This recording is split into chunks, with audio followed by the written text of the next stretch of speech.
provoked him. Okay? And it is because they wanted to destroy him.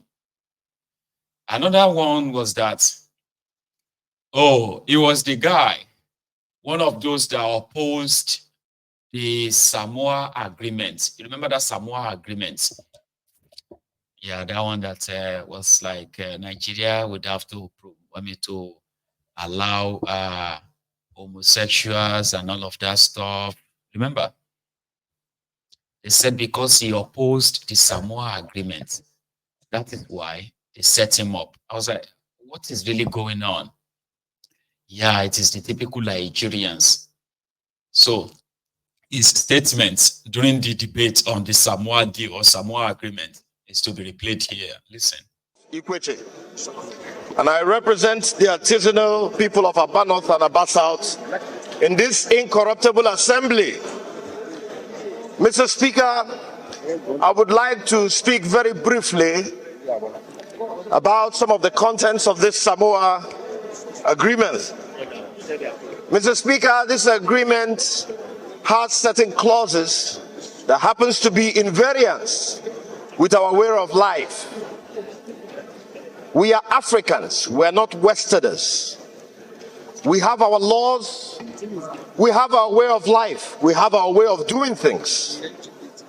And as far as I'm concerned, this issue of human rights, which Nigeria does not in any way violate, should not be implicitly enshrined into this agreement, and members representing the people. This is the people's house. This is the people's parliament. We stand here in my own right. I represent over 1.something million people from Aba. And I have been told that this particular human rights clause happens to be reprehensible, abominable, and we do not intend to stand for it. Do I speak the minds of my people here? Yes. So, Mr. Speaker, we cannot continue to do things that do not align or that is... Can you hear me? Yes, go ahead, sir. We cannot continue to engage in contrived way of governance, cosmetic way of running government. Let us focus on the issues that matter. Our people are hungry. Yes. Our people are starving. Yes. People cannot buy food. There is insecurity. There is no light in the country. Industries are not growing. Let us tell ourselves the truth. Why are we here talking about LGBT, GTBT, whatever? Let us concentrate on the issues that matter. As far as I'm concerned, Mr. Speaker, our people are not interested in this. So let us step it down. Let us close it. Let us forget everything about it. Thank you very much, Mr. Speaker. This was re-uploaded by those who are now saying that it was a setup. I don't want to replay the video, so to say. So if you haven't seen it, I kind of encourage you to watch the brunch time with Mayegun earlier today, or you can even look it up online as well. All right. So there is someone who has something to say about what Tinubu said decision, right, has brought upon the rest of Nigeria. It is Batinaji, the former power minister in Nigeria. Okay. I just want to add it before we continue here. Let me tell you, for example, the issue of petroleum subsidy. I don't think the subsidy was the issue. It was the corruption that surrounded it. Because a lot of people knew how many people that were hounded by EFCC some time ago that brought papers that they imported petroleum products, and they didn't. Some brought in papers that they had a shipload, and no ship was berthing. So when you look at all those issues of corruption surrounding it, and then you threw the baby with the bathwater, that's what we are suffering today. Now, the issue of the exchange rate, which is also very, very fundamental, and in fact, more fundamental than the issue of the subsidy. To say that you are merging the two exchange rates without studying the dynamics, The president just made that pronouncement, a populist one, on the first day, without preparation. And when he found that it was not right, given the pain it's causing to the country and the Nigerians, he's supposed to have retraced, rather than continue to insist that when he is done, Nigerians will come and thank him. Who is going to be alive to thank him? Many people are very, very, very impoverished now. Even the so-called rich are crying. So I don't think the policies are indicative of deep thinking. And it's necessary that they should go and do rethinking. Leadership qualities, leadership styles, all of them must resonate with the people in the sense of the feelings the people have that the leadership is listening to their yearnings and aspirations, is responsive and sensitive to their pains, and finding solutions to their problems, not cosmetic things. It is only a leader that is out to cheat, not to lead, that lies, grandstands, and then somehow descend to autocracy when it appears that the people seem not to be agreeing with him or her, as the case may be. Okay. So I think there is merit in some of the agitations of the former leaders, including Obasanjo. Like I said, everybody had his own time. One way or the other, they had their own problem too. Yes, but sir. You must listen to their own, because some of these things are coming now from the experience they have had. So and some of them are also outcomes of the regrets they have. Because according to the Ronukus, this is what Nigeria should be like. That you are able to afford food. Before Tinubu was a fake life. I don't know if this is just online. In case of those of you who are offline, I mean, like, you can tell what people say offline, Abby. Because online, I have seen the Ronukus, the Ronunazis, the Lagos Abobakus, Oshogbo Alimanjiris, the Bastard and the Bat Idiots, the Agbadorians and co. I have seen them posted online that this suffering, this economic downturn, is actually what Nigeria should be like. That over time, let's say in another 10 years, all of you would have become so used to this real, because this is the real life. This is the, this is what life should be like for everybody. Instead of what it was, okay? Because that former life that you had, where you had a car and you could just go straight, drive into a filling station, buy fuel, drive around, go here and there, do your things. It was fake life. And Nigeria didn't have the money. Nigeria is a poor country. You are not supposed to be having a car when you are not supposed to have a car. So if you had a car and you can no longer drive it, it simply means that you are living a fake life when you put money together to buy that car. Now that you can't afford to fuel the car, it is to show you that you are living a fake life before. If you are able to feed yourself, feed your family, but now you are struggling, that time you are feeding your family, that's fake life. Thanks to Tinubu, it is Tinubu's policy now that is showing everybody that they live fake life then. Okay? That today, the filling stations, petrol stations, are currently lamenting that nobody is patronizing them anymore. So therefore, they would have to sack some of their staff. Because, they have the fuel, but they can't sell. Because some of you can't afford to buy the fuel anymore.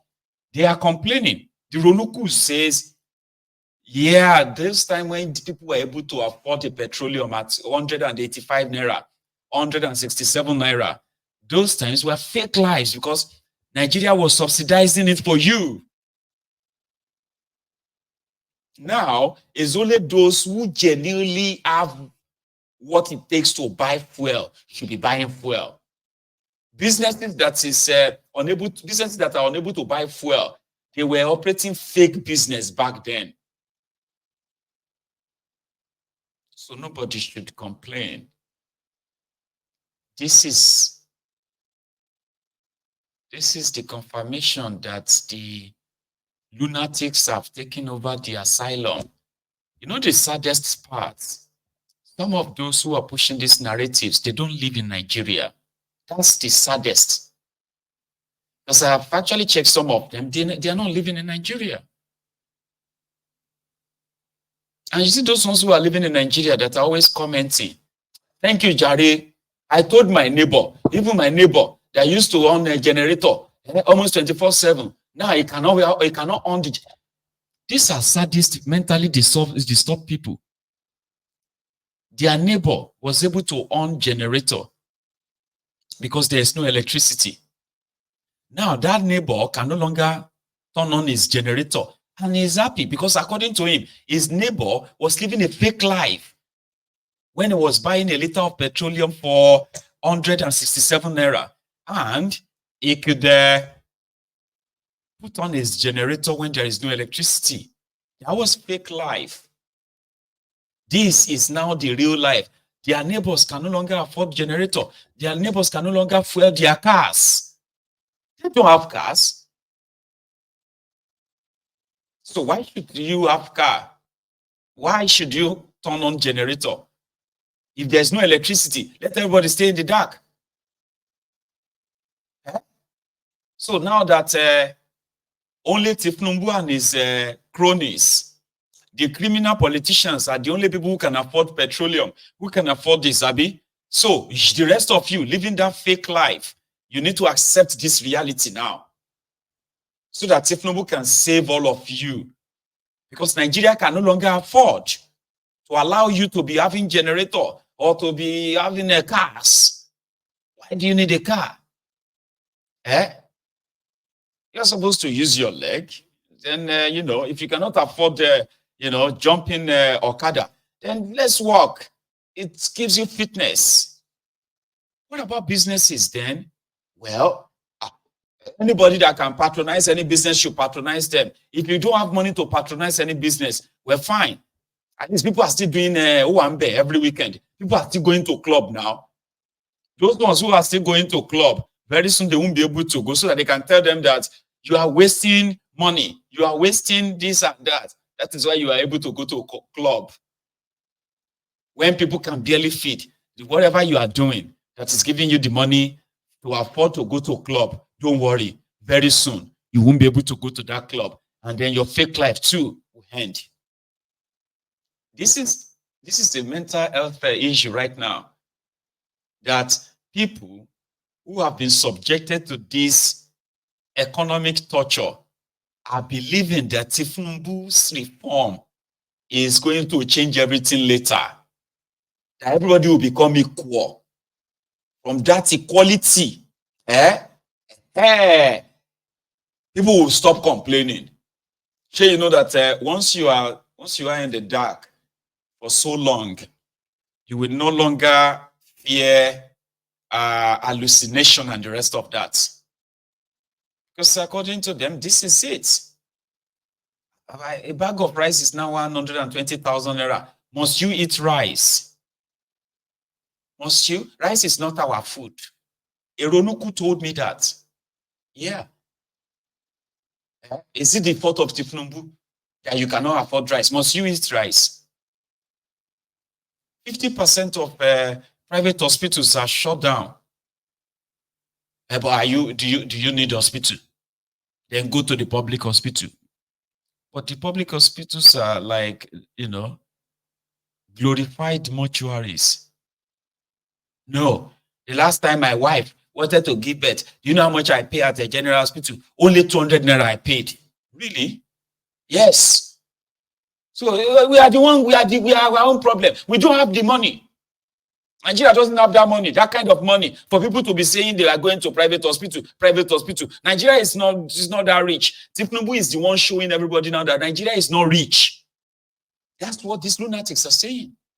It's scary. I have seen them. That's why I'm asking you that. Is it the same like offline? Because I need to know. I have people who have said that instead of buying petrol, why don't you just go and do a solar system? The same way they sleep inside darkness every day is online telling you that you should go and do solar power. I have a lot of people who have told me that anyway, that they are now using solar power. Yeah, that things don't red you. It don't red like blood. People have resorted into every kind of alternative. Cooking gas. Right. You still have money to buy cooking gas. Oh, rich man. Don't worry. Very soon, you will start using the firewood. Abi, a Ronuku told me that our forefather didn't cook with gas. All this nonsense. Let me tell you. So Nigeria doesn't have all this. We don't have this kind of money. All right. Let's use firewood. Firewood in flat. Must you live inside flat? Did your parents live inside a flat? Did your grandparents, did our forefathers live inside flat? They lived very, very long life in their own small house, and they raised us there. All of us should go back to that life. Ronukus are advising people that way. Go and do CNG. CNG. I drove my car from Abuja to Lagos. Only 3,000 naira CNG I bought. 3,000 naira CNG. Do you know how much it always cost me to drive from Abuja to Lagos? It's about 45,000. Do you know how much it's going to cost me now? It's about 120,000 naira to buy fuel. Now, you know how much it cost when I change to CNG? 3,000 naira.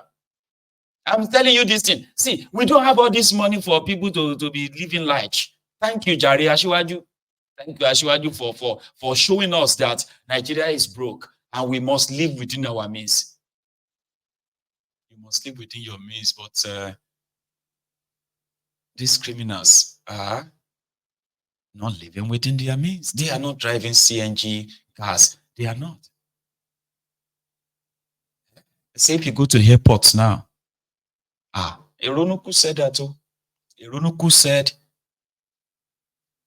those who usually go to airport, they are mostly Yahoo boys or people who do money rituals. Today, it's easier now. We can now see that there's no traffic at the airport because majority of them now, they do not have any means of doing Yahoo. Kind of like Omo Baba. They said the number of chips that comes to Nigeria, they've reduced. The number of flights that comes to Nigeria or leaves Nigeria, they have reduced. The number of local flights in Nigeria, they have reduced. And pilots are losing their jobs too. Okay, how do you think airlines in Nigeria, the flight that is meant to go at 9 a.m., they postpone it to 12 noon. They postponed it again to 3 p.m. They postponed it to 6 p.m. They finally postponed it to 11 p.m. at night. Because for the whole day, now only 3 people buy tickets. How you want to as the airline? How do you expect to kind of survive in that environment? And now, some of them are now planning to start traveling from Abuja to Lagos in a chartered armored car. Armored bus to avoid kidnappers. Let us go and look for armored buses so that the kidnappers can shoot us instead of going to go and pay 250,000 naira. A flight from Calabar to Abuja, a flight from Lagos to Abuja, Calabar to Lagos, or Lagos to Enugu. Instead of paying 200,000 naira, let us go and look for armored cars that will take us and collect 80,000 naira 100,000 naira. You will save money. People are now kind of like devising means of. Meanwhile, you are watching Nigeria implode economically. This is what is happening. Nigeria is imploding economically. Businesses are going to continue to die. But to the Ronukus, this is the real life. Time for fake life is over. Time for fake life is over. And I return, if you are, Baba, you'll be rich man. If you go and buy tickets in Nigeria now that you want to fly to Abuja and fly back to Lagos, you spend like about 400,000 naira. Hey! 400,000 for flight that is less than an hour. Everything ti daru, everything ti baje, everything ti dojuru. There are people that are being told that this is the real deal. Tinubu's policies reform is working. Businesses are dying. You are looking at everything. They say if you go to some of these malls in Lagos, you will think Nigeria is at war. So people are being careful not going out. It's like people are just staying home. Hey?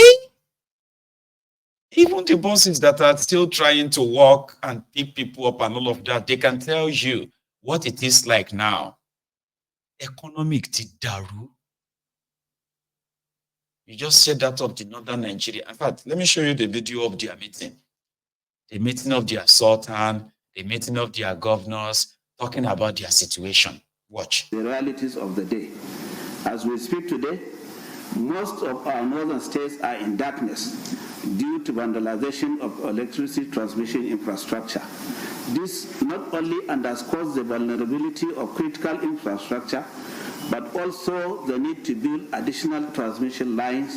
Let me use this opportunity to commend our dear President, Bola Ahmed Tinubu, GCFR, for reinvigorating the war against terrorists, bandits, the establishment of a joint military command and launching of Operation Fansanyama are clear demonstrations of the federal government's commitment to decisively tackle the multidimensional challenges of insecurity confronting the North. Then the Sultan of Sokoto and the Chief of Defense Staff General Christopher Musa shared their experiences, emphasizing the need to strengthen cooperation among the northern leaders as well as all stakeholders involved to effectively address the issues. One point I didn't hear was the establishment of the Almajiri and out-of-school children commissioned by the federal government, which we 100% supported, and the leader of that team had already been with us and we've discussed. I think we must include it in what we are going to discuss because the issue of out-of-school children and the realities of the day. That is their situation. But fair enough, they are already praising Tinubu for his fight against terrorism. The fight against terrorism that finally led to the vandalization of your power line. Because the government houses, palaces, they are getting supply of petroleum, diesel. They are not paying or buying. Yeah, government houses have the supply. They have, what's that name they give to their own reservoir of this product? They have a name for it. Yeah, they always go there to deliver massive tanker of diesel, petrol. Yeah, government houses across Nigeria. They don't buy with their money. They just get the supply among the privileges of the office. Politicians have access to this fuel. Depends on your ranking, so to say. It's only the common people, the normal people out there. People that cannot, imagine you having a cabi and you cannot afford. You can't afford to buy petroleum to kind of go and work with it. It's no longer profitable. You have Okada that you are using to work and feed your family. Now you can't even fuel it to go and work. It's no longer profitable. So people have been boxed to the worst corner ever as we speak. But to the Ronukus, it is Stephen Mbu's reform working. And everybody must accept the fact that Nigeria is a poor country that is living fake life. And this is the real life now. Everybody should embrace it. How? How? I want to feel sorry, and I actually do, I empathize with people, honestly, because there are those who did their best to make sure that this never happened. They did all they could. Some of them got killed in an effort to stop this APC.